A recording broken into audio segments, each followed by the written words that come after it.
So for today's mindfulness, we're going to just think about the concept of stillness and also about one of the myths of mindfulness, which is that you have to be somehow spiritual or Zen-like in order to benefit or even practice mindfulness.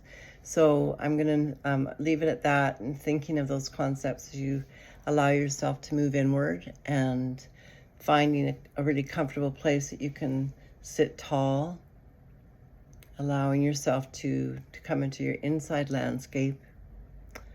And you can even now use the opportunity to take 3 to 5 really good, full, rich breaths, letting the lungs fill up, feeling that, noticing the inhale, expansion, and then the exhale, which is a bit of a letting down, contraction, the surrender. And so repeat that a few times. If you want, you can shrug your shoulders up towards your ears, press the upper arm bones back, and let the shoulders drape down the back like a big, heavy, thick velvet curtain, and allowing yourself to come into that idea of stillness. And as you do so, you'll notice that as you occupy the space behind your closed eyes, that it's actually anything but still. And just allowing yourself to relax around that, knowing that awareness is actually what's still, but the nature of the mind is to always be busy.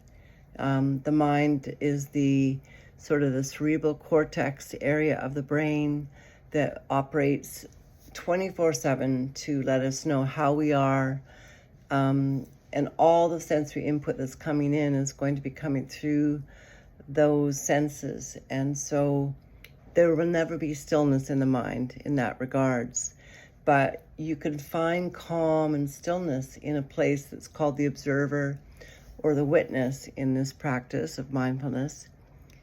And I'm going to invite you to kind of tap into that place today.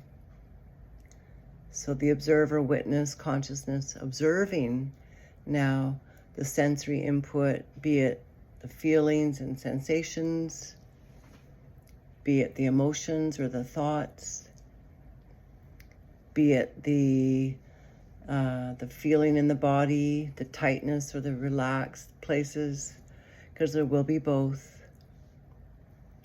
Be it the taste in your mouth, if you still have residue of something in your mouth, taste, noticing, and then moving into the sensory modality of hearing.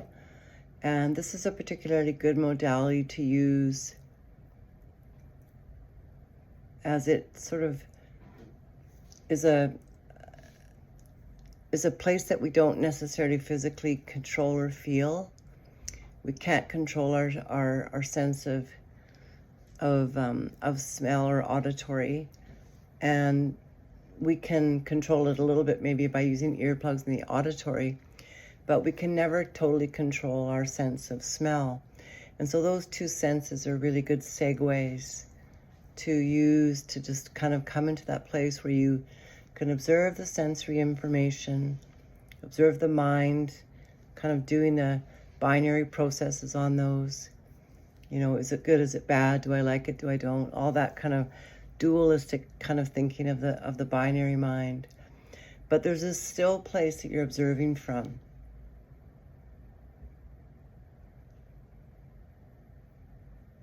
You can imagine it like the glassy still surface of a lake, or maybe sometimes the ocean, but most often a lake. And you have this beautiful reflection of all the things that the lake is reflecting. And so that's your still awareness, calm, just like that glassy surface of the lake. And there's all sorts of movement underneath the water, and all sorts of movement above the water. But there's this beautiful stillness of observation, this calm awareness.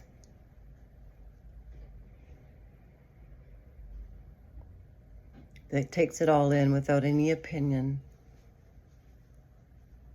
without any judgment or need to act or change. Unless you're on the road like Diana will be later and you have to break or do something. But you can maintain that beautiful, calm, still awareness despite the need of the sensory busy mind to respond to input and sensation.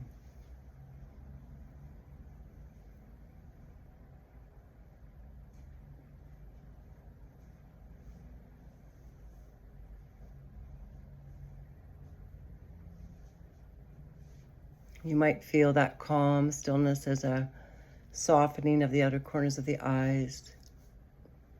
You might notice a broadening of the landscape of the forehead above the center of the brow, moving up right into the hairline and relaxing the brain away from the skull and just giving it a rest, a pause, a moment of its own stillness in a way. As the still observer, the witness, takes it all in.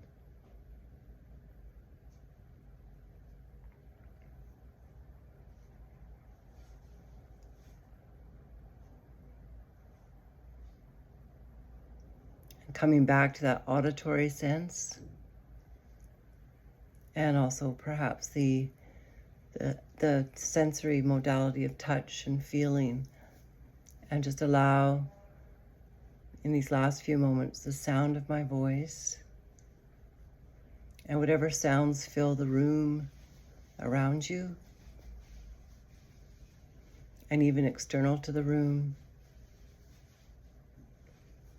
and in the sensory modality of touch and feeling in the body, soften the outer corners of the lips and the eyes. Feel a gentle, broad grin in this stillness that observes without becoming disrupted. Just like that glassy lake surface.